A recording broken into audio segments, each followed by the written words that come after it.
ಮುಂಜಾನೆ ನೇರವಾಗಿ ನಾನು ಮುತ್ತಿಗೆ ಗ್ರಾಮಕ್ಕೆ ಭೇಟಿ ಕೊಟ್ಟು ಅಲ್ಲಿಯ ಪರಿಸ್ಥಿತಿಯನ್ನು ಅವಲೋಕನೆ ಮಾಡಿದ್ದೇನೆ.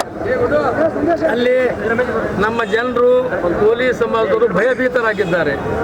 ಈಗ ಮೂರ್ತಿ ಭಗ್ನಗೊಳಿಸಿದ್ದಾರೆ. ಮುಂದೆ ನಮ್ಮ ಮೇಲೆ ಏನಾದರೂ ದಬ್ಬಾಳಿಕೆ ಮಾಡಬಹುದು ಎಂಬ ಭಾವನೆಯಿಂದ ಅಲ್ಲಿ ಜನರಿದ್ದಾರೆ. ತಕ್ಷಣ ಗ್ರಾಮಕ್ಕೆ ನಮ್ಮ ಸಮಾಜದವರಿಗೆ ರಕ್ಷಣೆ ಸರ್ಕಾರ ಒದಗಿಸಬೇಕು. ಆಮೇಲೆ ನಾನು ಭೇಟಿ ಕೊಟ್ಟ ಸಂದರ್ಭದಲ್ಲಿ ವೈಯಕ್ತಿಕವಾಗಿ ಅದು ತಕ್ಷಣ ಒಂದು ಮೂರ್ತಿ ಸ್ಥಾಪನೆ ಮಾಡೋ ಸಲುವಾಗಿ ಹೊಸ ಮೂರ್ತಿ ಸಲುವಾಗಿ ವೈಯಕ್ತಿಕವಾಗಿ 1 ಲಕ್ಷ ಸರ್ಕಾರ ಕಡೆಯಿಂದ ನನ್ನ ಅನುದಾನದಲ್ಲಿ 4 ಲಕ್ಷ ರೂಪಾಯಿಯನ್ನು ಬಿಡುಗಡೆ ಮಾಡಿದ್ದೇನೆ. ಒಟ್ಟು 5 ಲಕ್ಷದಲ್ಲಿ ಅಲ್ಲಿ ಸಮಗ್ರ ಅಭಿವೃದ್ಧಿ ಕೆಲಸಗಳು ಮಾಡಬೇಕು. ದುಡ್ಡಿನ ಕೊರತೆ ಇಲ್ಲ. ಇನ್ನೂ ಎಷ್ಟಾದರೂ ದುಡ್ಡು ಕೊಡೋದು ಎಲ್ಲ ನನ್ನ ಸಮಾಜದವರು ಕೂಡ ಸಹಾಯ ಮಾಡ್ತಾರೆ, ಸಮಾಜದ ಗಣ್ಯ ವ್ಯಕ್ತಿಗಳು ಕೂಡ ಸಹಾಯ ಮಾಡ್ತಾರೆ. ನಾವೆಲ್ಲರೂ ಒಕ್ಕಟ್ಟಾಗಿ ಅಲ್ಲಿ ಒಳ್ಳೆಯ ಮೂರ್ತಿಯನ್ನು ಮಾಡಿ ಉದ್ಘಾಟನೆಯನ್ನು ಮಾಡ್ತಕ್ಕಂಥ ಕೆಲಸ ನಾವು ಮಾಡಬೇಕಂತೇಳಿ ನಿರ್ಧಾರ ತೆಗೆದುಕೊಂಡಿದ್ದೇವೆ. ಆಮೇಲೆ ತಕ್ಷಣ ಅವ್ರಿಗೆ 8 ದಿನದ ವೈದ್ಯ ಕೊಟ್ಟಿನವ್ರು 8 ದಿನದಲ್ಲಿ ಯಾರು ತಪ್ಪಿಸ್ತಾರಲ್ಲ ಅವರಿಗೆ ಬಂಧಿಸಿ ಅವರಿಗೆ ಗಡೀಪಾರು ಮಾಡಬೇಕು. ಅದು ಆಗಲಾರ ಸಂದರ್ಭದಲ್ಲಿ ನಾನೇ ವಿಧಾನಸೌಧ ಮುಂದೆ ಸತ್ಯಾಗ್ರಹ ಕೂಡ್ತೀನಿ ಅಂತೇಳಿ ಹೇಳಿ ಬಂದಿದ್ದೀನಿ. ಅದೇ ಮಾತು ಇನ್ನೂ ಹೇಳಿದ್ದೀನಿ. ಅದಕ್ಕೆ ನನ್ನ ಸಮಾಜದವರು ಕೂಡ ತಾಳ್ಮೆಯ ಸಹನೆಯಿಂದ ಇರಬೇಕು. ಬೇರೆ ಸಮಾಜದವ್ರಿಗೆ ಕೂಡ ತೊಂದರೆ ಆಗಬಾರ್ದು. ನಮ್ಗೆ ಸಿಗ್ತಕ್ಕಂಥ ನ್ಯಾಯ ಸಿಗಬೇಕು. ಮತ್ತು ಬೇರೆ ಸಮುದಾಯದವರು ಕೂಡ ಒಳ್ಳೆಯ ಸಹಬಾಳ್ವೆಯಿಂದ ನಾವು ಇರಬೇಕು. ಅದರಿಂದ ಇವತ್ತು ನಮ್ಮದೆಲ್ಲ ಯುವಕರು ರಮೇಶ್ ಜಮಾದಾರ್, ರಾಕೇಶ್ ಸಿಂಗ, ರಾಕೇಶ್ ಜಮಾದಾರು ಎಲ್ಲ ಜಮಾದಾರ್, ತಳವಾರ, ವಾಲಿಕಾರ ಎಲ್ಲ ನಾವೇ ಹೊಸ ಮಂದಿ ನಾವೆಲ್ಲರೂ ಕೂಡಿ ಇವತ್ತು ಇಲ್ಲೂ ಕೂಡ ಭಾಳ ದೊಡ್ಡ ಪ್ರಮಾಣದಲ್ಲಿ ಪ್ರತಿಭಟನೆ ಮಾಡಿ ಸರ್ಕಾರಕ್ಕೆ ಗಮನ ಸೆಳೀತಕ್ಕಂಥ ಪ್ರಯತ್ನವಾಗಿ ಮಾಡಿದ್ದಾರೆ. ಸರ್ಕಾರದ ಪ್ರತಿನಿಧಿಯಾಗಿ ನನಗೆ ಮನವಿ ಮಾಡಿದರು. ನಾನು ಬಂದೀನಿ ಮತ್ತು ಜಿಲ್ಲಾಧಿಕಾರಿಗಳ ಕೂಡ ಕರೆಸಿ ಅದು ಸಮಗ್ರವಾದಂಥ ಮಾಹಿತಿ ತೆಗೆದುಕೊಂಡು ತಕ್ಷಣ ಅವ್ರಿಗೆ ಬಂಧಿಸಬೇಕು. ಆಮೇಲೆ ಅವ್ರಿಗೆ ಗಡೀಪಾರು ಮಾಡಬೇಕು. ನಮ್ಮ ಸಮಾಜಕ್ಕೆ ನ್ಯಾಯ ಕೊಡಬೇಕಂತೇಳಿ ನಾವು ಬೇಡಿಕೆ ಇಟ್ಟಿದ್ದೇವೆ. ಅದಕ್ಕಾಗಿ ತಾವೆಲ್ಲರೂ ಬಂದಿರಿ. ಇದನ್ನು ಅತ್ಯಂತ ರಾಜ್ಯ ಮಟ್ಟದಲ್ಲಿ ಪ್ರಧಾನಮಂತ್ರಿ ಹಿಡಿದು ಮುಖ್ಯಮಂತ್ರಿ ಹಿಡಿದು ಗೃಹ ಮಂತ್ರಿಯವರಿಗೆ ಅವರು ಈ ಸಂದೇಶ ರವಾನೆ ಆಗ್ತಕ್ಕಂಥದ್ದು, ನ್ಯಾಯ ಕೊಡಿಸ್ತಕ್ಕಂಥದ್ದು ಮಾಧ್ಯಮದವರು ಕೂಡ ಮಾಡ್ಬೇಕಂತೇಳಿ ಕೇಳ್ಕೊಂಡು. ಅಲ್ಲ ಸರ್, ಪದೇ ಚಿತ್ತಾಪುರ ತಾಲೂಕದಲ್ಲಿ ಯಾಕೆ ಈ ಥರ ಆಗುತ್ತೆ? ನಿಮ್ಮ ಸಮಾಜದ ಯುವಕನ ಆತ್ಮಹತ್ಯೆ ಆಯಿತು, ಈಗ ನಿಶರಣ ಅಂಬಿಗರ ಚೌಡಣ್ಣವರು ಮೂರ್ತಿ ಭಗ್ನ ಆಯಿತು, ಹೋಗೋದು ಬಂದದ ಅವ್ರಿಗೆ ಯಾಕಂತ ಈ ಥರ? ಅದೇ ಹೋಗೋದು ಬಂದದ ಬರ್ತದೆ. ಸರ್ಕಾರ ಯಾಕೆ ತಮ್ಮ ಸಮಾಜಕ್ಕೆ ರಕ್ಷಣೆ ಇಲ್ವಾ? ಆರೋಪಿಗಳು ಮಾಡ್ಬೇಕಲ್ಲ, ಇದು ಎಲ್ಲ ಓಪನ್ ಅದಲ್ಲ. ಮತ್ತು ಇದುವರೆಗೂ ಆಯಿತು ಕೆಲವೊಂದು ಆರೋಪಿಗಳಿಗೆ ಅಸಮಾಧಾನ ವ್ಯಕ್ತಪಡಿಸಿದ್ದೀರಿ. ತಮ್ಮದೇ ಸರ್ಕಾರದ ಅದರೊಳಗೆ ನೀವು MLC ಆಗಿದ್ದೀರಿ, ನೀವು ಜನಪ್ರತಿನಿಧಿ ಇದ್ದೀರಿ, ಒತ್ತಡ ಹಾಕಿದಲ್ಲಿ ಎಲ್ಲರ ಹಿನ್ನಡೆ ಆಗ್ತಾ ಇದೆ. ಪ್ರಾಮಾಣಿಕವಾಗಿ ಪ್ರಯತ್ನ ಮಾಡ್ತಾ ಇದ್ದೀನಿ. ನಮ್ಮದು ವಿಚಾರಗಳು ನೀವೆಲ್ಲ ವಿಧಾನ ಪರಿಷತ್ತಿನಲ್ಲಿ ನೋಡಿದ್ದೀರಿ. ಸಮಾಜದ ಬಗ್ಗೆನೇ ಮಾತಾಡಿದ್ದೀವಿ. ಈ ಸಲದ ಇದರಲ್ಲಿ ಹೆಚ್ಚಿನ ಸಬ್ಜೆಕ್ಟ್ ನನಗೆ ಬಂದಿದೆ. ಸಮಾಜದಾಗೆ ಮಾಣಿಕೇಶ್ವರಮ್ಮನವ್ರದ್ದು ಪ್ರಾಧಿಕಾರ ರಚನೆ ಮಾಡಿ ಅಲ್ಲಿ 200 ಕೋಟಿ ಹಣ ಬಿಡುಗಡೆ ಮಾಡಿಸ್ತಕ್ಕಂಥ ಕೆಲಸ ಮಾಡಿದ್ದೀವಿ. ಅಂಬಿಗರ ಚೌಡ ಐಕ್ಯ ಸ್ಥಳದ್ದು ಆರ್ಕಿಯಾಲಜಿ ಡಿಪಾರ್ಟ್ಮೆಂಟಿಂದ ಹೊರಗೆ ತಂದು ಅಲ್ಲಿ ಅಭಿವೃದ್ಧಿ ಮಾಡೋ ಸಲುವಾಗಿ HK ಪಾಟೀಲ್ ಅಧ್ಯಕ್ಷತೆಯಲ್ಲಿ ನಾನು, ತಳವಾರ ಸಾಬಣ್ಣ, ರವಿಕುಮಾರ್ ಅವರು ಸದಸ್ಯರಾಗಿದ್ದೀವಿ. ಅದರ ಸಮಗ್ರ ಅಭಿವೃದ್ಧಿಗೆ ಕೂಡ ಪ್ರಯತ್ನ ಮಾಡ್ತಾ ಇದ್ದೀವಿ.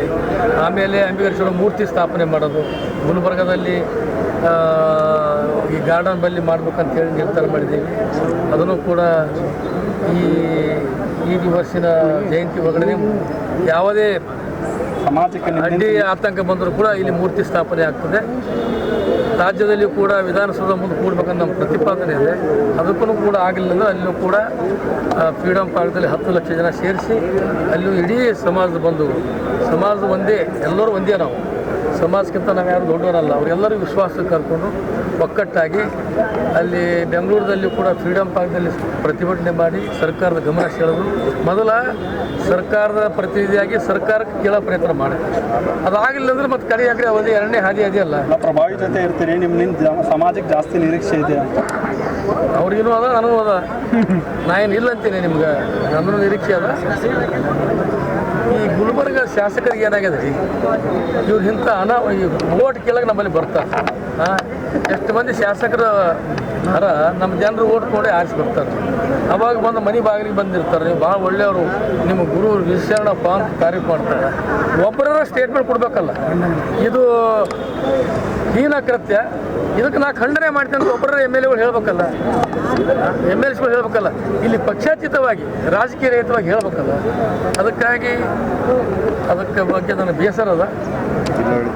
ಅವರು ಜಿಲ್ಲಾ ಆಡಳಿತದವರು ಕೂಡ ತಕ್ಷಣ ಜಿಲ್ಲಾಧಿಕಾರಿ ಹೋಗಿ ಭೇಟಿಯಾಗಿ ಬರಬೇಕಾಗಿತ್ತು, ಅವ್ರು ಹೋಗಲಿಲ್ಲ. SPನೂ ಕೂಡ ಹೋಗಬೇಕಾಗಿತ್ತು, ಹೋಗಿಲ್ಲ. ಮತ್ತು ಬೇರೆ ಬೇರೆ ಸಂದರ್ಭದಲ್ಲಿ ಬೇರೆ ಬೇರೆ ಮಹಾನ್ ಶರಣರದ್ದು ಏನಾದರೂ ಅಲ್ಲೇ ಮನ್ಕೋತಾರೆ ಹೋಗಿ ಇವ್ರು ಹಾಸಿಗೆ ಹಾಕೊಂಡು ಹಳಿ ಕೌಂದಿಗಳು ಹಾಕೊಂಡು. ಈ ನಮ್ಮ ಸಮಾಜದ ಒಂದು ಗುರುವಿಗೆ ಬಸವಣ್ಣ ಇವ್ರ ಮಾತು ಕೇಳ್ತಿದ್ದ, ಇವರು ಅವ್ರ ಮಾತು ಕೇಳ್ತಿದ್ದಿಲ್ಲ, ಅಷ್ಟು ಗಟ್ಟಿ ಮತ್ತು ನಮ್ಮ ಅಂಬಿಗರ ಚೌಡಯ್ಯ ಅಂಥವ್ರಿಗೆ ಅದೆಲ್ಲ ನೋಡೇ ಅವನ ವಿಚಾರಗಳು ಅವ್ರ ಮಾತುಗಳು ಕೇಳಿ ಬಸವಣ್ಣವರೇ ನಿಜ ಶರಣಿ ಅಂತ ಹೇಳಿ ಬಿರುದು ಪಟ್ಟ. ಬಿಜ್ಜರಾಜರ ಮಗ ತೀರ್ಕೊಂಡ್ರೆ, ಹಾವು ಕಡೆ ತೀರ್ಕೊಂಡ್ರೆ ಪುನಃ ಅವನಿಗೆ ಹಾವು ಕಡೆ ಅದೇ ಹಾವಿಗೆ ಕರೆದು ವಿಷ ಹೀರಿಸಿ ವಿಷ ತೆಗೆದುಕೊಂಡು ಪುನಃ ಅವನ ಸತ್ತವ್ರಿಗೆ ಜೀವಿತ ಮಾಡಿದಂಥ ಶರಣ ಯಾರಾದರೂ ಅಂದ್ರೆ ಈ ನಮ್ಮ ಕುಲದಲ್ಲಿ ಹುಟ್ಟಿದ ನಿಜ ಶರಣ ಅಂಬಿಗರ ಚೌಡಯ್ಯ. ನಮ್ಮ ಜನ ಉಪವಾಸ ಇರ್ಬೋದು, ಯಾರಿಗೆ ಭಿಕ್ಷೆ ಬೇಡೋರಲ್ಲ, ಕೊಡುವ ಕೈ ಬೇಡುವ ಕೈ ಅಲ್ಲ. ಅಂಥ ಶರಣರಿಗೆ ಅನ್ಯಾಯ ಆಗಿದೆ.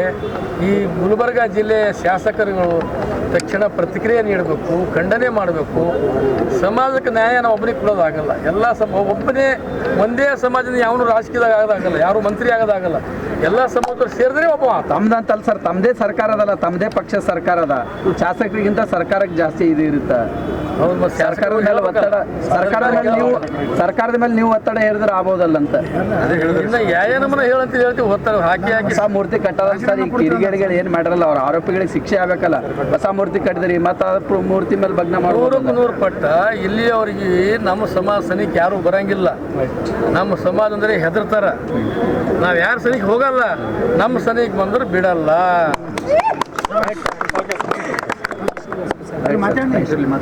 ಯಾವುದೇ ಕಾಲಕ್ಕೆ ನಾವು ಬಿಡೋದಿಲ್ಲ. ಅದಕ್ಕಾಗಿ ತಕ್ಷಣ ಈ ಶಾಸಕರುಗಳು ಮುಂದೆ ಅಧಿಕಾರದ ಇರೋ ಕಾಯಿಸಿತ್ತು. ಇವರಿಗೆಲ್ಲ ಸಮಾಜ ಬೇಕಾಗಿತ್ತು ಅಂದ್ರೆ ಪ್ರತಿಕ್ರಿಯೆ ಕೊಡಬೇಕು, ಖಂಡನೆ ಮಾಡಬೇಕು, ಸಮಾಜಕ್ಕೆ ನ್ಯಾಯ ಕೊಡಿಸ್ಬೇಕು. ನನ್ನ ಪಟ್ಟಿ ನಾ ಮಾಡ್ತೀನಿ, ನನ್ನ ಸಮಾಜದ ನಾ ಮಾಡೇ ಮಾಡ್ತೀನಿ. ನಿಮಗೆಲ್ಲ ನಮಸ್ಕಾರ. ಇನ್ನ ಹೇಳ